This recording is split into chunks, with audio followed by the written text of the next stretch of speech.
Curves International, presenter on nutrition for the federal government campaigns and women's program. You're also an Integrative Nutrition, graduated from the Integrative Nutrition Institute. I'm getting tongue-tied. So come on, let me introduce Claire Fay. Thank you so much for And Eka was on my, the first night we moved in, Eka and her husband Kevin appeared on our door and invited us to dinner because we thought, they said, hello and welcome. And we said, well, we're in our dusty clothes, and said, can you recommend a place or we can go for dinner? And of course, driving is like 45 minutes away. So she said, just come on down the street. So that was our first hand. Please come over. And I felt bad because all we were having for dinner was kale and mashed potatoes. And you were like so happy. It was great. So that's how we met. So thank you. Thank you very much. Well, just a little water before I start.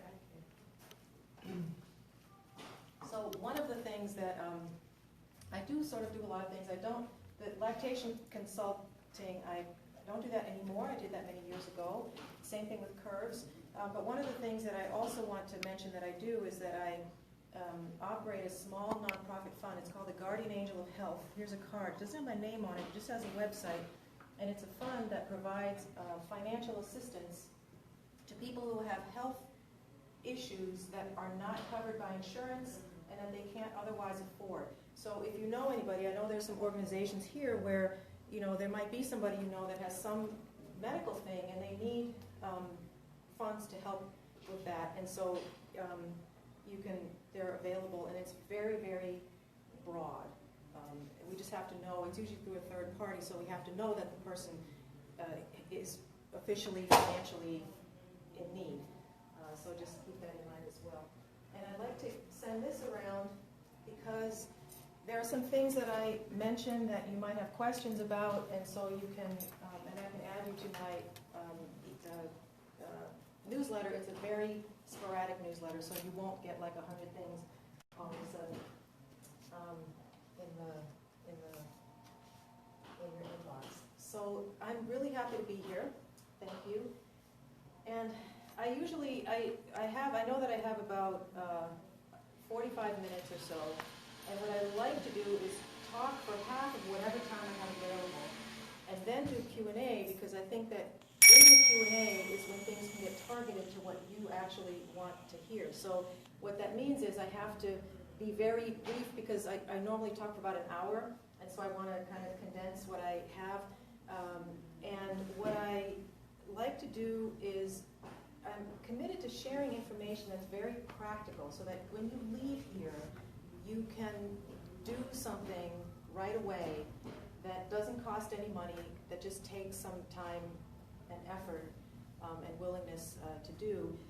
I know that there are a lot of programs out there for detoxing and gut health and all kinds of things. Some of them are very good, some of them are scary, and you shouldn't do them. And so I actually don't really promote any of them in particular, because I think it's really important to develop a routine, a regimen of habits yourself that you can keep up and that you don't have to pay somebody for. And that, because if you have to buy into it for eternity, then you may or may not keep it up when it shifts, and it's important to just create the habits yourself that help you to create the health that you want. So I will, there are, with that said, I am going to mention products 2 or 3 times because they're the ones that I use.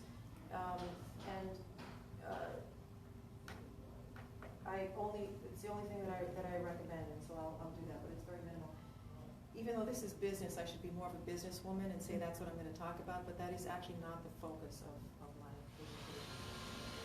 So let's get started. I'm going to talk about the gut as your second brain. And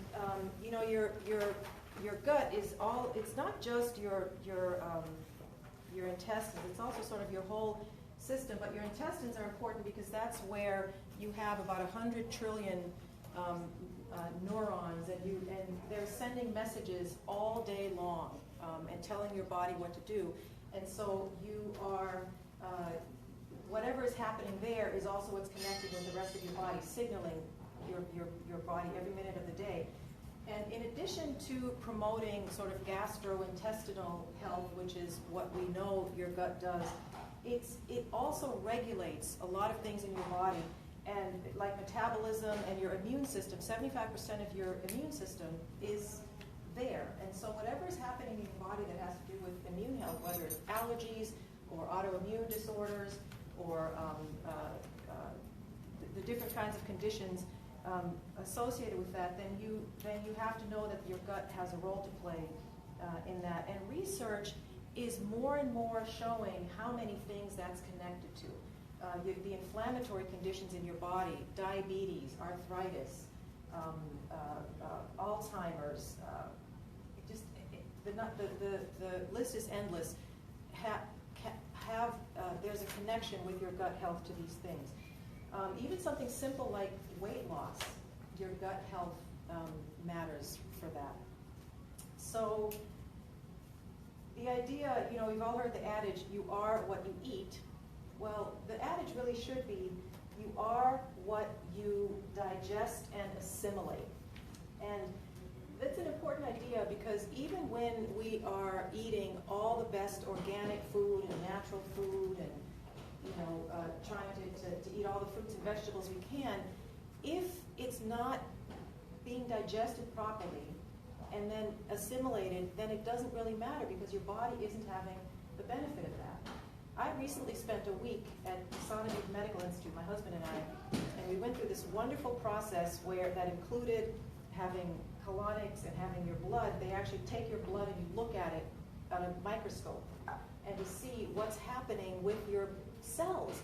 And so in both of those, with the colonic and the cell with the blood work, both of the technicians said to me, do you drink a lot of water? Do you drink enough water? And I said, yes, I do. I'm drinking water like nobody drinks more water than I do. And so I was stunned. Why are you asking me that? And they said, because whatever is happening in your gut, it's not allowing you to absorb all the water that you drink. So my cells were showing that I didn't have enough water. So the point is that, like, what is happening in your gut, even if you're an Integrative Nutrition Certified whatever, drinking the proper amount of water, it didn't matter if my gut is not allowing it to absorb properly. So that helped me to shift. So, that was just a month ago. So there's always changes that we're always learning every moment. So in understanding how to help your gut, I'd like to explain how digestion actually works. And so I want to take a minute to kind of go through that a little bit. So the first question is, where does digestion begin? Who has? In your mouth? Well, digestion actually begins in your brain. And so think about it.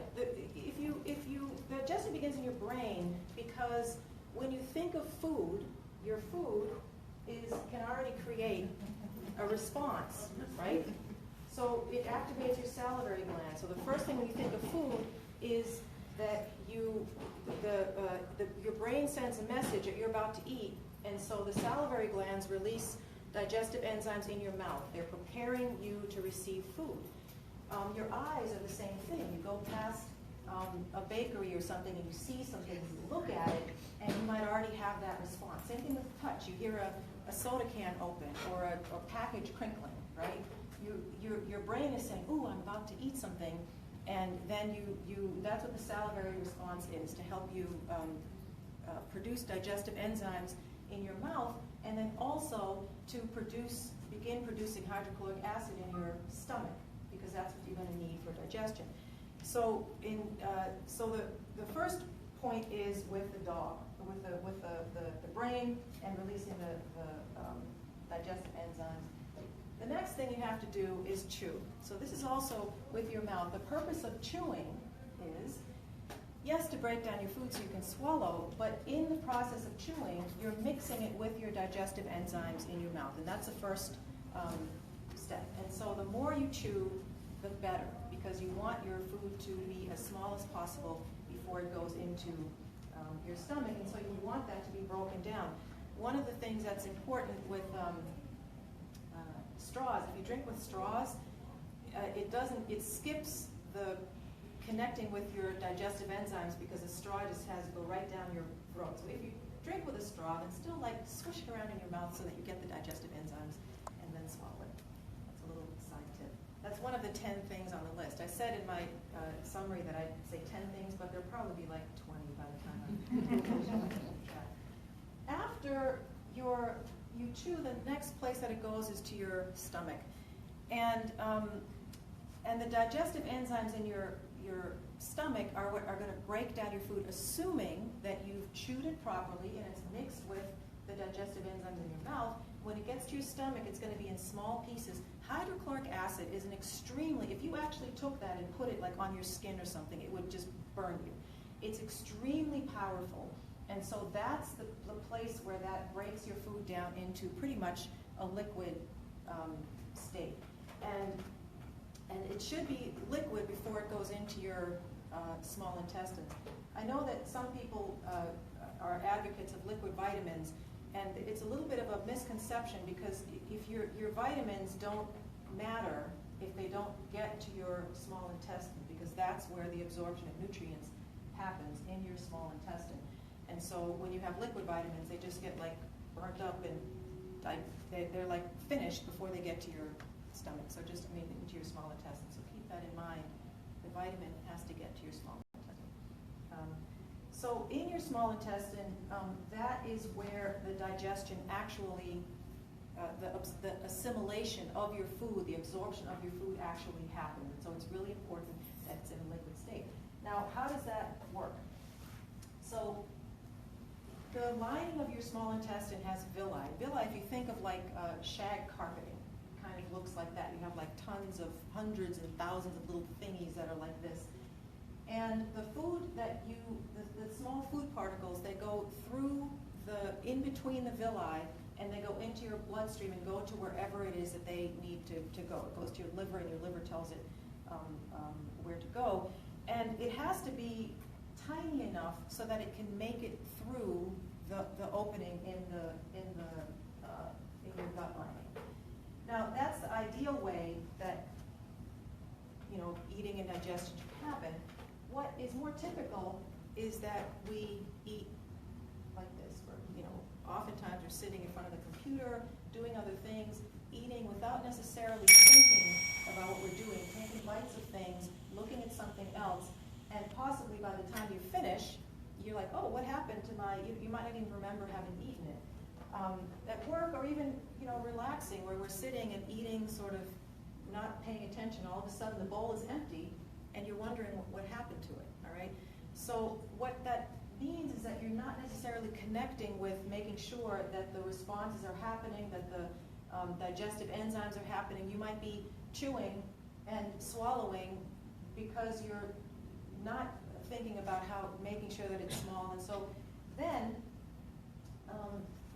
what happens then when it gets to food that is not digested properly, because of how it's been, whether or not it's been exposed to the digestive enzymes, but also if it's in chunks that are too big, then what happens in your small intestine is that those chunks are going to still try to make their way through the villi, through the gut lining, and that creates damage. How many of you have heard of leaky gut syndrome? Yeah.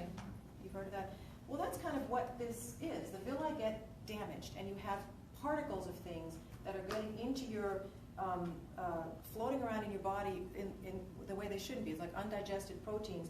And what your body does then at that point, you have your brilliant immune system that's sending out a warning and saying, oh my goodness, there's stuff happening in my body, and I need to protect it. And you want your immune system to do that, when your immune system sends cells to attack the intruder, right, then it creates inflammation. So if you have an infection or a cut or something, you see inflammation and you want that to happen because that helps it to heal and address it and go away. When your body is continuously exposed, which means you didn't just do this once. By the time your stomach, your intestine lining looks like this, it means it's been a long, long, long, long time.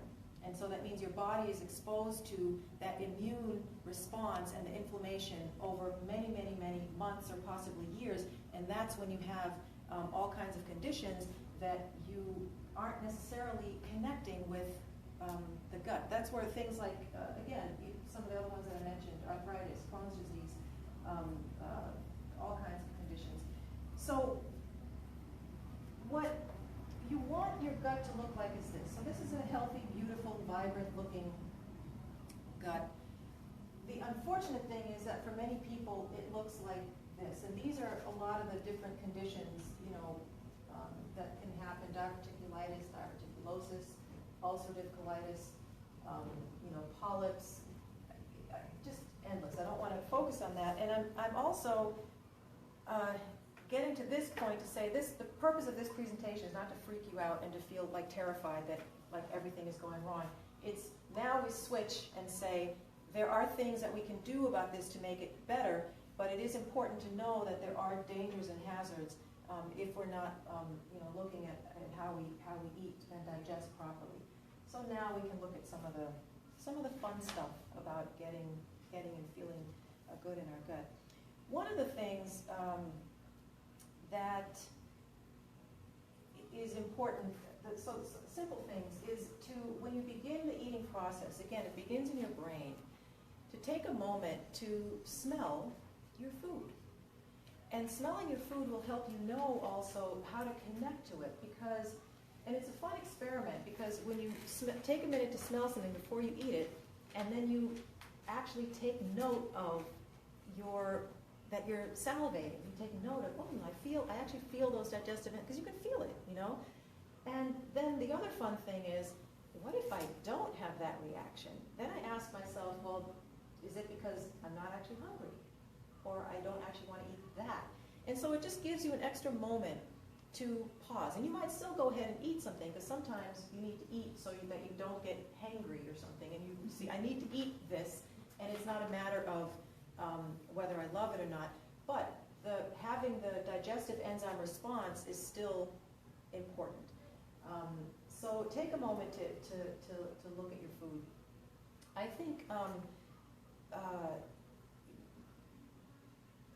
the other, looking at your food and, smelling your food and looking at it also, and appreciating all the different colors of things, because it also helps you know, like, am I in the course of the day, all the colors, if you don't know what to eat colors. Make sure you're having lots of colors, because when you account for all the colors on your plate, then there's a greater chance that you're also getting a broader range of nutrition.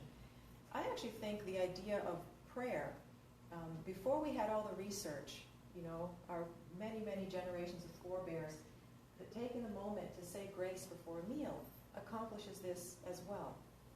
And so they didn't have all the research. Now we have the research, but it amounts to the same thing, taking a moment and acknowledging the meal you're about to have. And then another hugely important thing is to chew your food. I remember hearing as a girl that you are supposed to, my dad always said, chew your food 30 times. How many of you have heard 30? 32.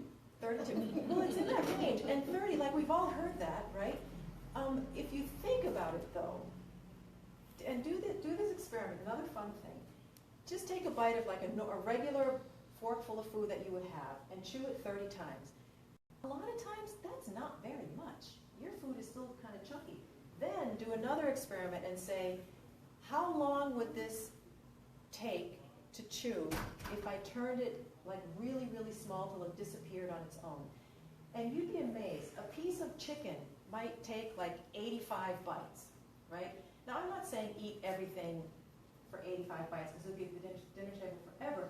But the point is to have an awareness that it takes a lot to break down food.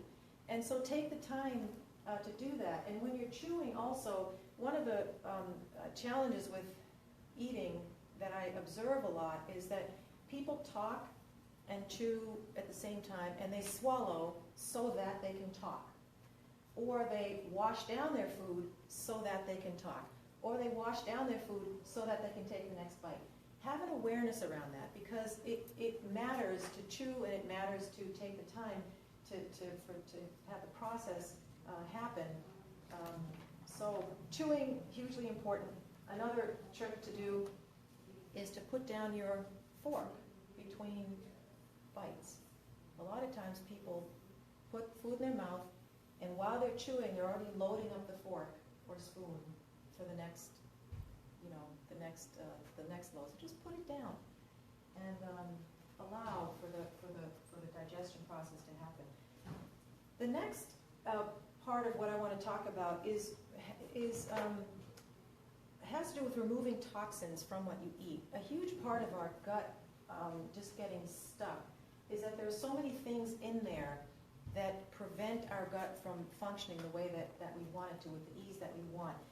And there are so many toxins, not just in our food, they're in our environment, they're in our lifestyle. And so I'm going to list a whole bunch of things, and it isn't so that to say to you, get rid of all of this. It's more so to have an awareness and then find the thing where you can say, okay, that's where I can do something different. Just one choice at a time. It always makes a difference, one choice at a time.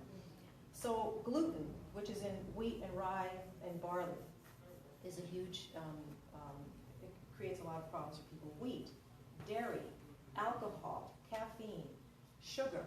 And with sugar, it's not just things that are sweet. It's things that cause our blood sugar to elevate. And those are different categories. A lot of people don't necessarily understand that. It's great to remove sweets, but you can elevate your blood sugar with savory things if you don't know how that works. Most white foods, not cauliflower or jicama, but most of the foods that are white are probably because they've been processed. All the good stuff has been processed out. So just be aware of anything. Genetically modified foods. A lot of our foods are genetically modified. Corn and soy, and we have to be aware of that. Things that have coloring and additives, preservatives, chemicals, not just in our foods, but also in the things we put on our body, our healthcare products and our cleaning products, because those get into our bodies and end up in our gut just the same. Parabens, formaldehyde-releasing chemicals, things like that. A word on preservatives. If you think about what preservatives do, they preserve your food so that it can stay on your shelf for years. That means when you're eating that, it's also preserving it in your body and preventing it from being digested.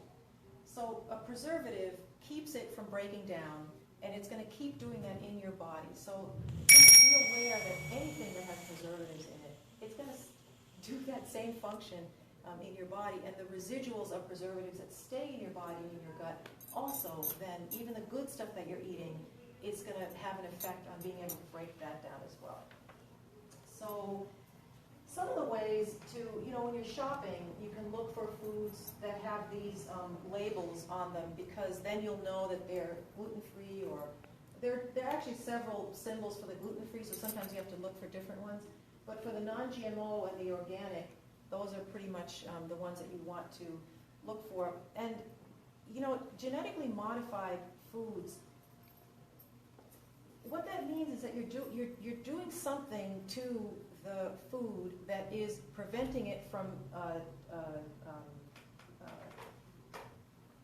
rotting, like decaying, or you're preventing insects from wanting it. That means there's something about it that when you put it into your body, then those things are happening as well. So to the extent that you can buy organic and eat organic food, that's great. Conventional, if it's not organic, it's called conventional. Conventional is still going to be better fresh than not at all, so I wouldn't say, oh my, I always try to turn that off. I'm sorry. Pardon me. So organic you want to do whenever possible, but understanding that sometimes that is not possible. With the genetically modified foods, I'm sorry, I was mixing up genetically modified and organic. Corn, soy, sugar beets, cotton are some of the most genetically modified foods. So look for those. There are some foods also that, if you're eating soy, for example, like if you're eating tofu, then you absolutely want to make sure that any product, soy milk, you want to make sure that it's non-GMO and organic. Tofu, you want to make sure that it's non-GMO, so it's organic. So certain things you just want to emphasize with that. Let's see, there are actually, one of the resources that I like for knowing about organic foods is the Environmental Working Group. They have what's called a Dirty Dozen and Clean 15. They put this out every year because the list of foods that are clean or dirty can sort of shift over time. What this means basically is foods that are highly susceptible to kind of absorbing the pesticides and insecticides and dangerous fertilizers are the ones that are dirty. So, and they typically are ones that have a very thin or no skin. So some of them are like strawberries, apples, peaches. So that's kind of obvious. You can see like they don't have a very thick skin. The clean 15 mean that they are less likely to be polluted. And so you can see like pineapples, avocado, corn, they can have thicker skins. So the idea here is that if you can't buy everything organic. So then if you do, then make sure that certain ones that really are important to get organic, that you focus on those. So this is a great resource, the Environmental Work Group, and they put out a different list every year. Another aspect about detoxifying is to, with sugar, I mentioned that getting sugar out of your bloodstream doesn't only revolve around eating sugar. It revolves around foods that elevate sugar in your bloodstream. And the glycemic index is a way to determine that.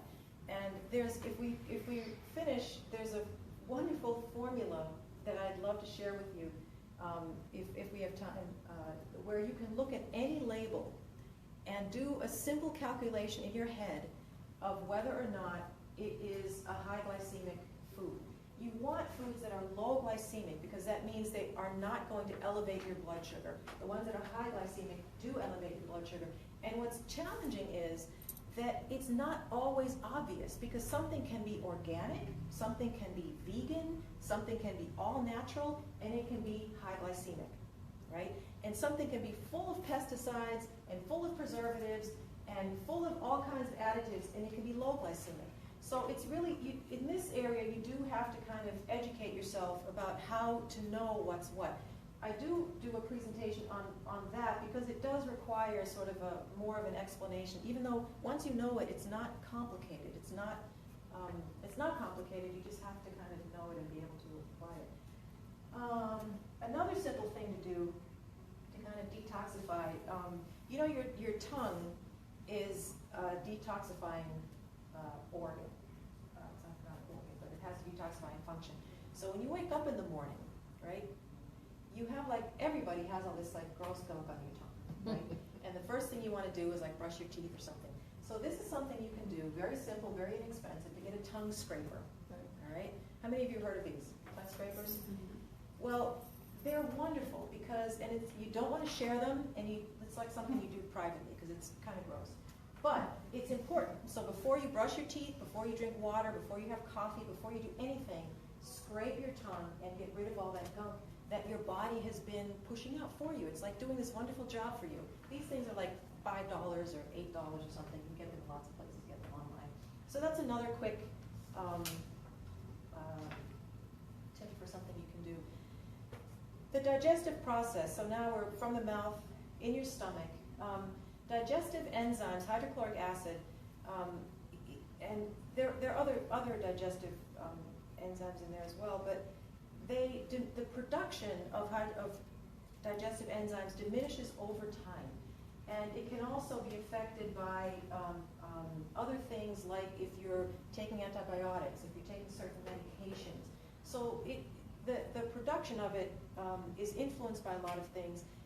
So one of the things that we want to do is increase digestive enzymes. There's some ways you can do that. So for example, having some lemon, like a tablespoon of lemon in warm water, 20 minutes before you eat. That can help with that.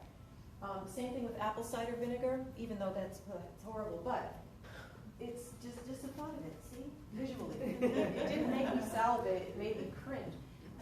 But it's very healthy, and it can have that function as well. Cooking with things like ginger and papaya and pineapple. So there are lots of things you can do adding into what you already are cooking and doing that will help to, that will add the digestive enzyme function.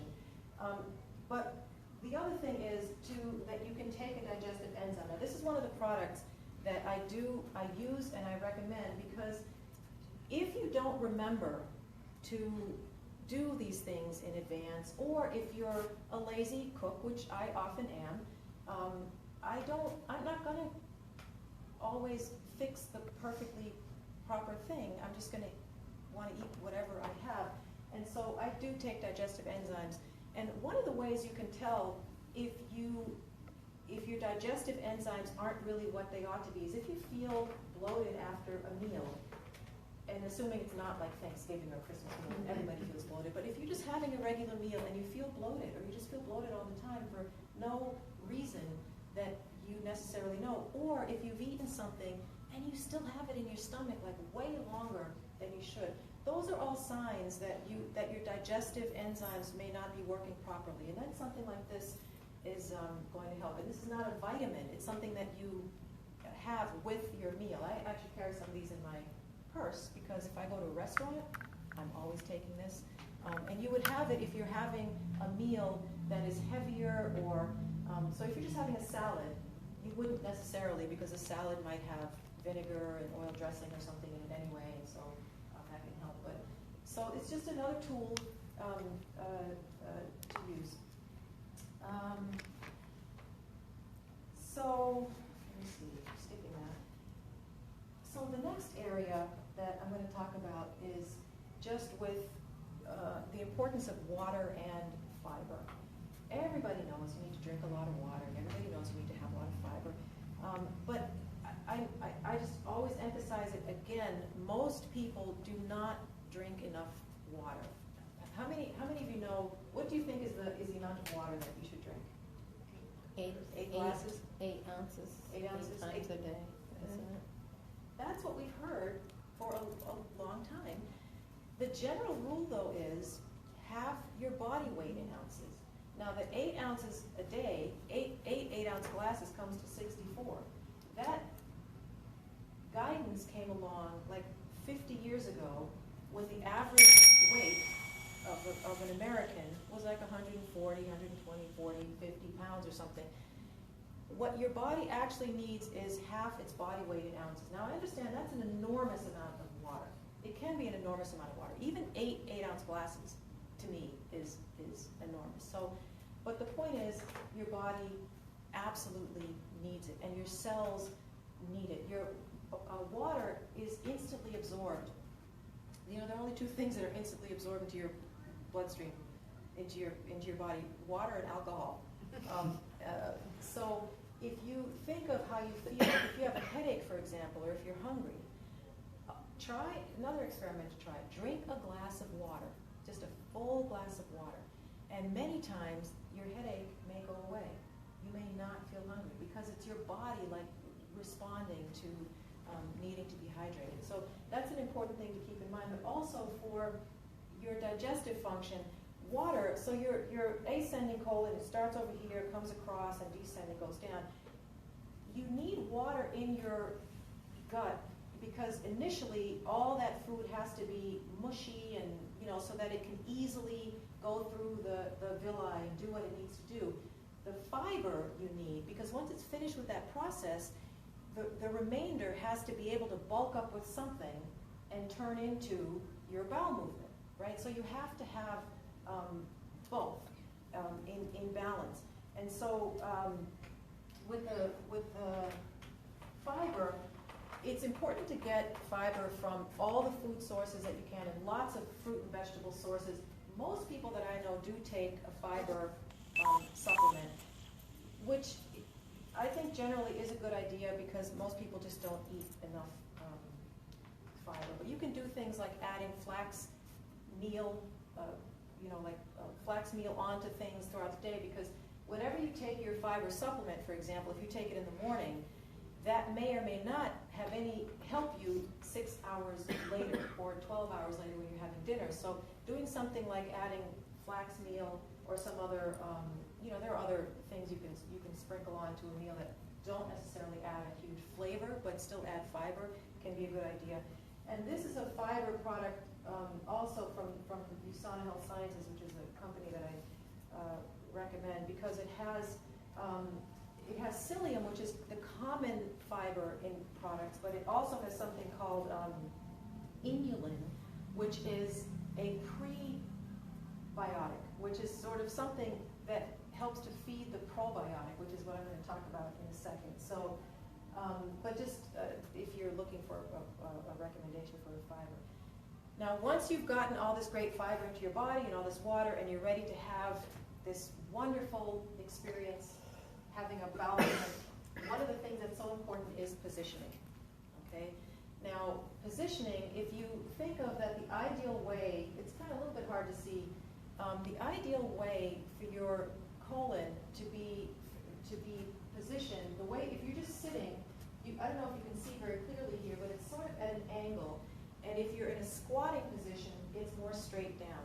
And so being able to have a bowel movement more easily is affected by how you're positioned. Now, one of the things that I notice in more and more bathrooms is that people want to install the higher toilets because, it might be an obvious reason, because it's easier to sit down on a higher toilet, because it's like sitting on a chair. But what that does is put you even more out of alignment. It takes you further away from a position where your movement can happen more easily. So the way to, and in some cases also for physical, people have mobility issues, and so that might be necessary. So the way to address that is with what's called a squatty potty. Have any of you seen these or heard of these? Well, they're marvelous. They're totally goofy, and you do have to take off your pants before you use them. But what it does is help you. You don't have to change your toilet. Use whatever toilet you want. But what it does is change the position of your legs so that you can get into a squatting position with these gadgets. And now they have lots of fun ones made out of bamboo and other things, so you don't have to look like you're in a hospital. They actually can look pretty cool. So I think these are important things because it matters more and more, and this little device does make a big difference. So, all right, bacteria, let's talk about that. Your body is has like pounds of bacteria in it. Good bacteria, bad bacteria, and you have to somehow have a balance of both in your body, and especially in your gut. All right, and so when you have a balance of the good bacteria, which most people don't, when you don't have enough of the bacteria, then that creates the imbalances that can lead to all kinds of bowel conditions, and so you have to be able to replenish the bacteria in your gut, and you can do that in different ways. So one of the ways with food is to eat a lot of fermented food. So that can be sauerkraut or kimchi or kombucha or pickles even, but not vinegar pickles. You have to do fermented pickles. There's a difference. So if you're getting pickles from the store, you have to make sure that they're fermented and not in vinegar. But those are things that can help restore bacteria in your body. They're kind of fun to make if you have the time and the space, because you can make some of these things and jar them and keep them like for ages. You're nodding. Like, have you done this? Yeah, I've got that in my refrigerator right now. Yeah, I do my own kombucha, and I'm working on doing kefir. Yeah, water kefir right now. You should do a presentation on that. Yeah. No, it's very, I mean, it's possible, but again, like if you don't have the time or the interest, then there are other options. Another place is with certain cheeses, but there's a warning here. Well, with these, the smellier they are, the better they are with regard to good bacteria. But the warning is that they're also really, really rich. And if you have dairy issues, then you want to limit it. But the point is that this is a source for that. And then, of course, another way to do that is with an actual taking of probiotic, which a lot of people do. There are a lot of ones out there. They are not all the same. One of the things that I like about this one is that it's a powder, and it doesn't have to be refrigerated, and so you can keep it. I do a lot of traveling, so it's easy for me to keep. Wherever I'm going, you can just dump it in your mouth or sprinkle it in your smoothie or whatever it is. But when you're looking for probiotics, it's important that you have a strain that is strong enough to go through your stomach, because the strain only matters, the probiotic only matters if it gets into your gut and has lots of little babies. So you want a probiotic. Some of them emphasize it has like 50 billion colonies. It doesn't matter if it has a billion colonies if they don't make it into your intestine. And so this product only has 12 billion colonies, but it's a strain that is strong enough to make it to your gut, and that's what matters. So you have to make sure that you're looking out for that, not necessarily that it has so many. The final area is, with all of this, is to make sure that your body is getting all of the nutrients that it needs, so that when stuff gets to your gut, you have enough to assimilate and to kind of reverse any damage that may have happened. One of the ways that is great is with juicing or smoothies. And juicing and smoothies are fun because you could take, if you have a Ninja or a Bullet or a Vitamix or whatever it is, you can take massive amounts of good food that you would not normally be able to consume and just like throw it all in there and turn it into this wonderful thing that you can just pour into a glass and drink. And so even if you don't do this every day, because I don't do a smoothie every day because it would just be too boring every single day. But just say, okay, once a week, I'm going to really make like a really rich, dense smoothie, or once every other day, or whatever it is. And so many different varieties, because you can use kale and beets and whatever it is. Like, make them different every time. Don't have the same thing every time. Because your body is always going to like having lots of different things. And so this is a way to do it. You can also go to juice bars. I think there's one, Tropical Smoothie Cafe. There are 2 of them in the area. But the thing to watch out for when you go to a juice bar is to not get, if you're getting a smoothie that has like a pump of sugar, strawberry flavor syrup, then like that's defeating the purpose. So you have to go to a place that is sort of just the pure ingredients, and just do that just periodically, because it'll help. Another thing to consider is bone broth. How many of you make bone broth? Bone broth is just an incredible, it's nutrient dense. You're getting all this good stuff from the bone marrow and the cartilage and all these minerals and vitamins. And so to do, in LA where my daughter lives, they actually have bone broth bars where you go and like get instead of getting like some kind of latte, you get a bone broth something, and they have this whole, because it's so healthy for you. And so you can make this yourself and then use bone broth instead of water when you're making rice, or just use it in soups, or so there are lots of variations. It's great freezing it. So easy to freeze. I know someone who freezes it in ice cubes, and then you just take one and throw it into things here and there. So lots of possibilities with that. And then finally, also, even with all of what we eat, there are a few people, I guess, who eat all of the nutrients that they should eat, but I don't know many of them, and I'm not one of them. And so I definitely am an advocate of taking really good general supplement, because you have to be able to give your body all of the vitamins and minerals and antioxidants that they need. I have a particular brand that I recommend. I'm happy to talk about it. They are not all alike. There are a lot of very dangerous ones out there, and so for any of you who are interested, I have a study actually where you can look up how yours ranks based on some scientific criteria. And if you're taking one that is an A or a B, great. If yours is a C or a D, then you need to switch, and I'm happy to talk more about that. But I'm going to stop. time to open it up for questions. There's so much to say on this, and I sort of cut things out of my presentation, and I know I went through some things quickly, but I'm happy to answer and happy to follow up with any questions afterwards. So, questions? Yes. What about chewing